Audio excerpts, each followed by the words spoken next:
आसमान गहरा जख्मी बैंगनी रंग का कैनवास था। काले बादल बिन बरसे पानी से भरे दोपहर से ही जमा हो रहे थे। सूरज को पूरा निगल चुके थे। एक ठंडी हवा गांव में बहने लगी, पुराने बरगद के पत्तों को सरसराती हुई और कच्ची गलियों से धूल उड़ाती हुई। पक्षी पहले ही शांत हो चुके थे, मिट्टी के घरों की छतों में शरण ले चुके थे। एक अजीब सी खामोशी छा गई। बारिश से पहले प्रकृति की सांसें थमी हुई थीं। फिर पहली बूंद गिरी, मोटी और धीमी, एक सूखे केले के पत्ते पर हल्की सी पट की आवाज के साथ। जल्द ही दूसरी गिरी और फिर तीसरी, जब तक हवा में मानसून के आगमन की लयबद्ध धमक भर गई। एक ऐसी आवाज जिसका गांव वाले इंतजार भी करते थे और जिससे डरते भी थे। बारिश लगातार गिरती रही। पानी की एक मोटी गरजती चादर यह फूस की छतों पर बहती रही, कीचड़ भरे नालों में बदलती हुई नीचे बहती रही। छोटी झोपड़ियों के बाहर की दुनिया धूसर और हरे रंग के धुंध में सिमट गई थी।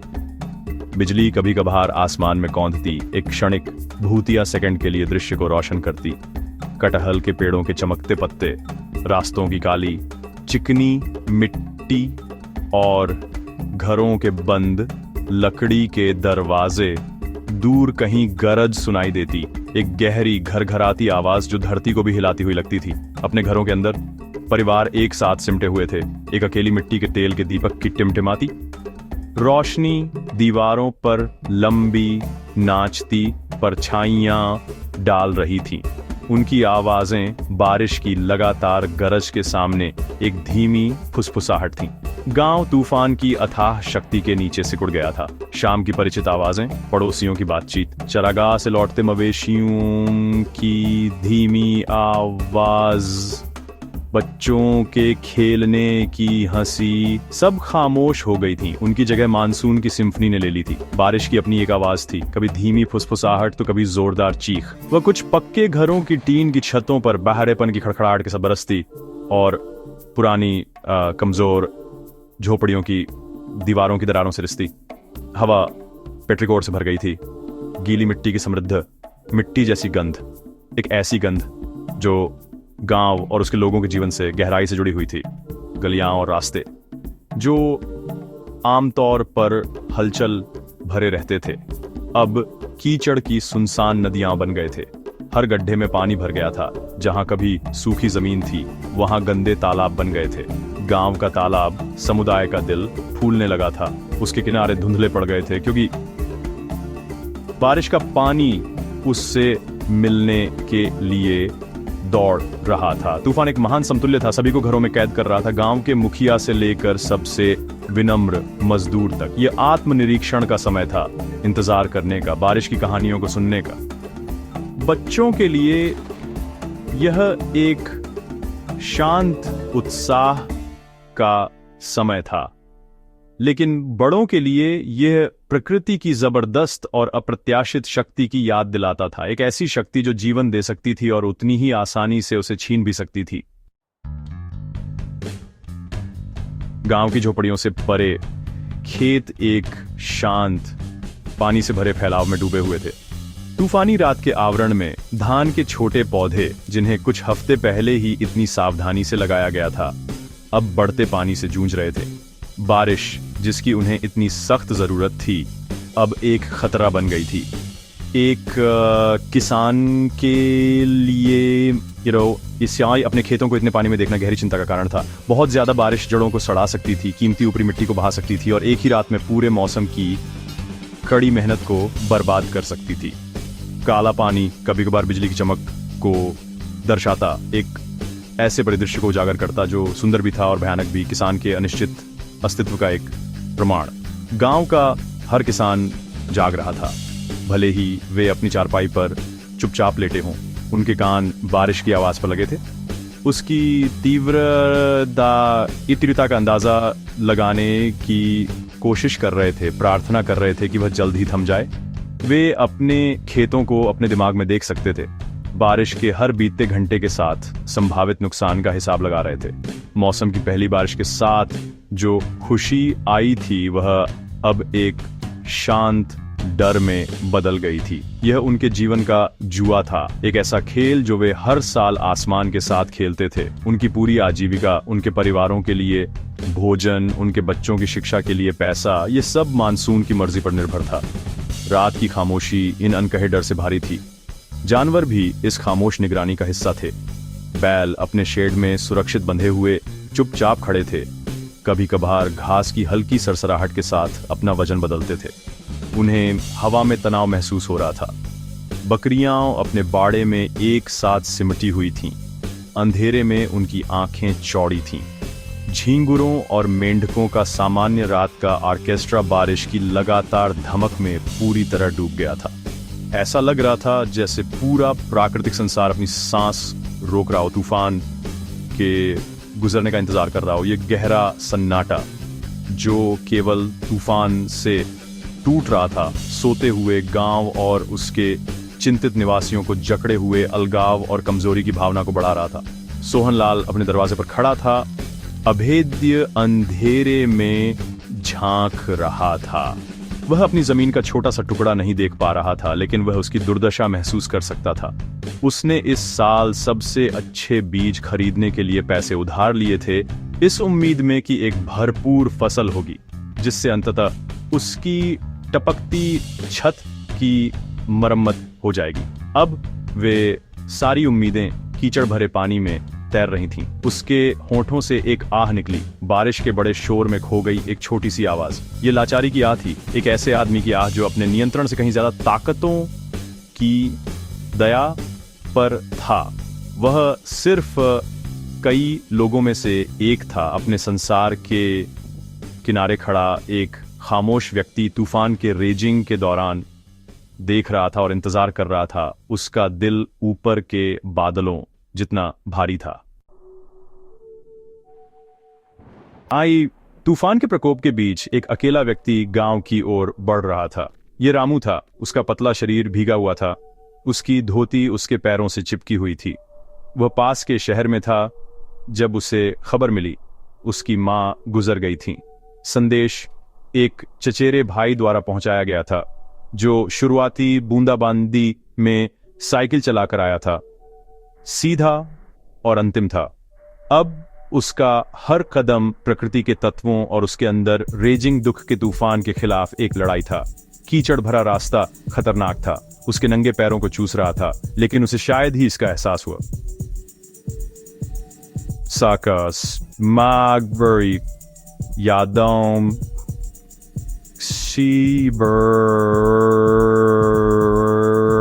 साधना। उसकी मां की मुस्कान, उसके द्वारा बनाई गई रोटियों का स्वाद, उसका नाम पुकारने वाली उसकी आवाज। बारिश आसमान से आंसू जैसे लग रही थी, उसके साथ शोक मना रही थी। यात्रा अंधेरे और कठिनाई का एक धुंधलापन थी।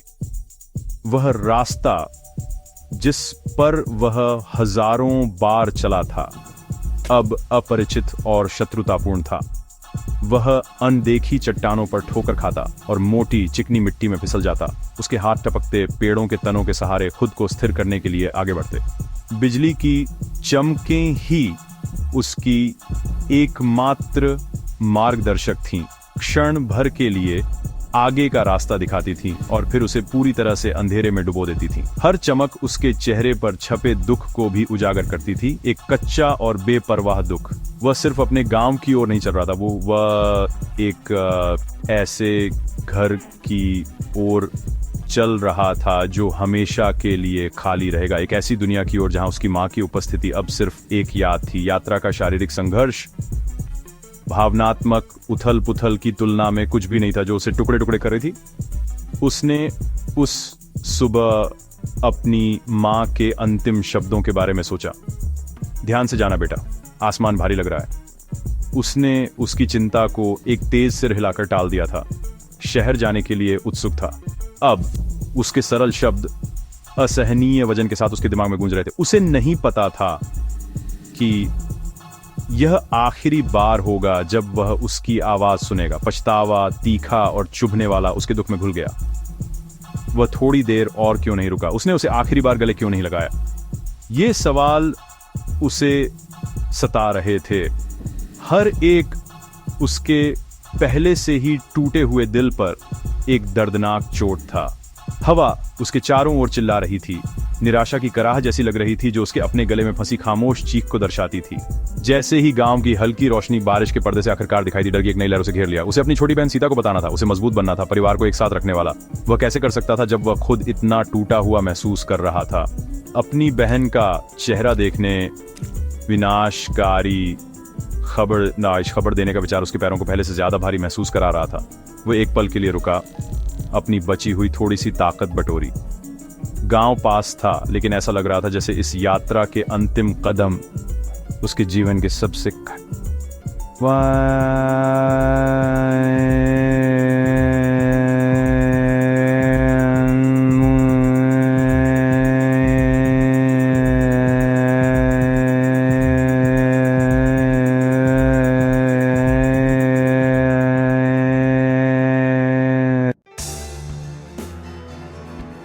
और रामू आखिरकार अपनी छोटी सी झोपड़ी पर पहुंच गया। अंदर जल रही टिमटिमाती लालटेन से एक गर्म भ्रामक चमक आ रही थी। उसने गीला लकड़ी का दरवाजा खोला। सीता कोने से ऊपर उठी, जहां वह एक फटी हुई साड़ी ठीक कर रही थी। उसके चेहरे पर राहत भरी मुस्कान आ गई। भैया, तुम वापस आ गए। मैं इस तूफान में बहुत चिंतित थी।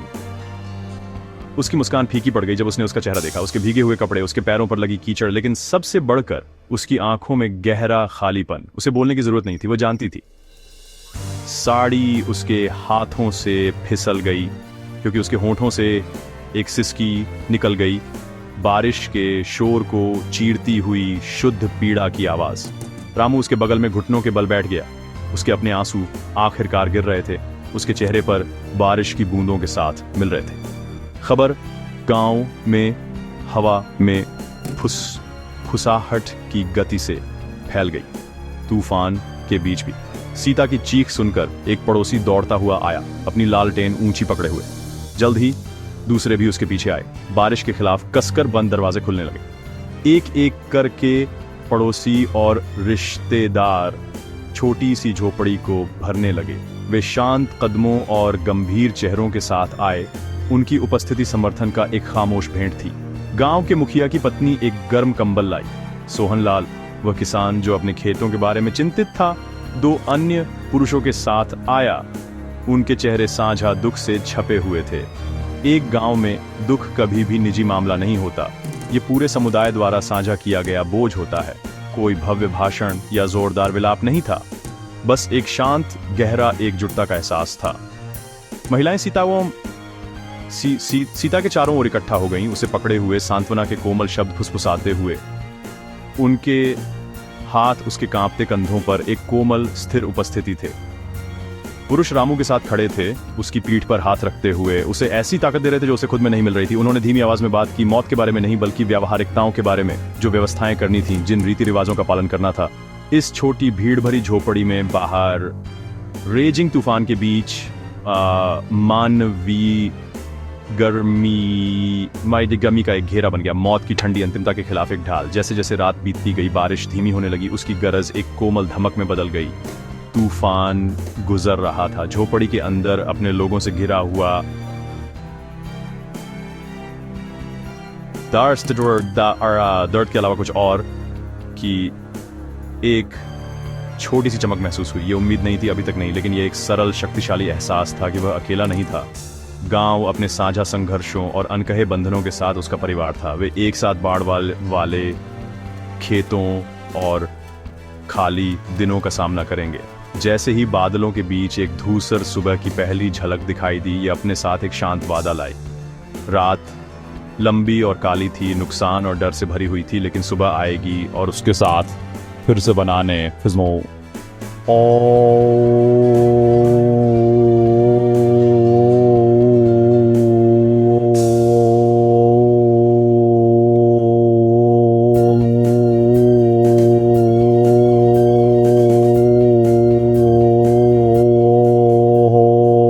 Hydrogenic